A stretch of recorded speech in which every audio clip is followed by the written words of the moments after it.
libo-libong magsasaka sa Palawan ang nabigyan ng titulo ng lupa na ilang dekada na nilang sinasaka. Kabilang sa mga benepisyaryo ay mga kabataan na nagtapos ng kursong agrikultura.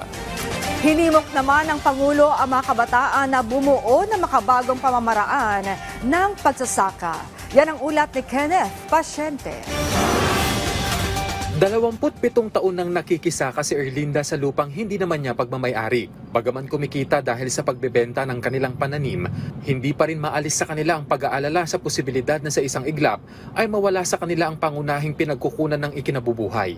Napakahirap po kasi hindi namin sa sarili namin na anytime pwede kaming maalis po doon dahil wala pa kaming katibayan na lupa namin at sinasaka po namin. Pero nabunutan na ng tinik sa dibdib si Erlinda. Dahil ngayong araw, isa siya sa libo-libong magsasaka sa Palawan na nakatanggap na ng titulo ng lupa na mismong pinangunahan ni Pangulong Ferdinand R. Marcos Jr. Ayon sa Pangulo, pagkilala ito ng pamahalaan sa mga magsasaka na malaki ang papel sa food security. Pero hindi anya ito nagtatapos sa pagbibigay lamang ng mga titulo. Sa halip ay ang pag-agapay din sa kanila para mapayabong ang kanilang sinasakang lupa, kasama na rin ang pagbura sa kaakibat nitong pagkakautang. Kasama din po dyan ay yung mga matagal nang nag-aantay doon sa kanilang CLOA at inaalala yung amortisasyon ay tinanggal na po natin yung utang na yun. Kaya yung mga matagal nang nag-aantay at nag-aalala doon sa pagbayad nila ng amortisasyon ay hindi nyo na po kailangan alalahanin yun dahil binura na natin ang utang na yan.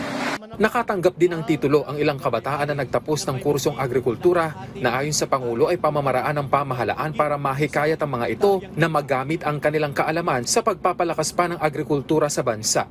Dahil marami po sa kabataan na hindi nauunawaan at hindi naiisip ang agrikultura, kaya kung saan-saan ibang trabaho ang pumapasok. Ngunit kailangan natin ng mga magsasaka. Yung kanilang natutunan ay meron silang paglalagyan, meron silang magagamit na lupa para magamit naman nila ang kanilang bagong natutunan tungkol sa agrikultura. Dahil dito, lubos ang pasasalamat ng mga benepisyaryo. Nakapaka-proud po namin na sa tagal ng panahon, hindi namin sukat akalain na may ibibigay mismo sa amin yung lupa na ito na sinasaka namin at sobrang thank you po. So nakita namin talaga yung suporta ng ating Pangulo sa mga magsasakang katulad namin.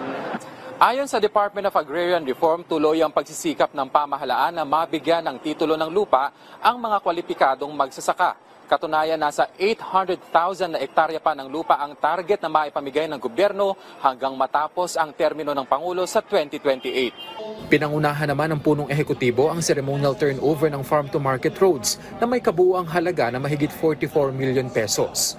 Layo nito na mapalakas ang connectivity sa lugar, gayon din ang pagtiyak na mas mapapabilis ang pagdadala sa merkado ng mga agricultural product ng mga magsasaka upang masiguro ang kanilang kita. Batid namin ang paghihirap ng ating mga magsasaka, lalo na ang mga nagtatanim sa malalayong lugar.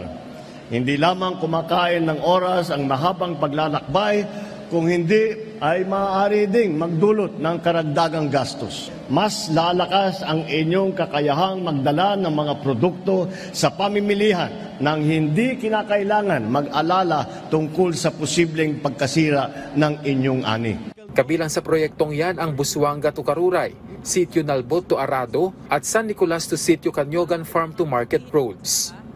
Mula Coron, Palawan, Kenneth Pasyente para sa Pambansang TV sa Bagong Pilipinas.